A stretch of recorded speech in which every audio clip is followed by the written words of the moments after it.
Министерот за здравство Венко Филипче се пишмани. Промена на пол нема да има на државна сметка. Откако јавноста вчера не штедеше критики по изјавата на министерот дека експерт уролог од Србија ќе оперира трансродови лица на детска хирургија.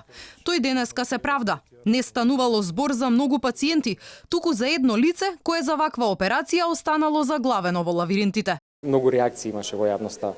Вчера и тоа беше причина зашто на некој начин ретериравме.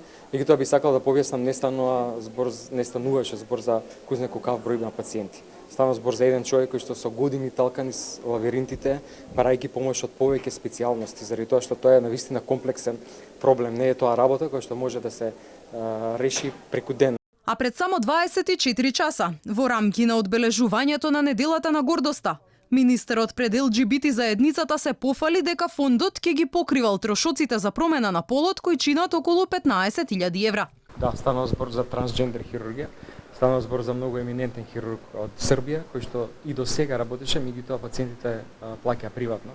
Имавме бројни средби со представници на ЛГБТ заедница да ни укажаа на овој проблем. Изјавата на министерот предизвика бура реакции на социјалните мрежи. Не за промена на полот на моја сметка, напише и кумановскиот градоначалник од редовите на СДСМ Максим Димитриевски, кој на своите сопартици им порача дека законот е волја на мнозинството граѓани, а не лична желба на поединци. Црковни лица пак преку Фејсбук прашуваат дали има крај на лудилото на власта. Отец Оливер Петровски прашува како е можно државата да има пари за бесплатна промена на полот, а нема за децата болни од живото загрозувачки болести. Граѓаните изјавата на министерот ја споредија со циркус и му порачаа да се занимава со реалните проблеми кои со години ги тиштат пациентите во македонското здравство.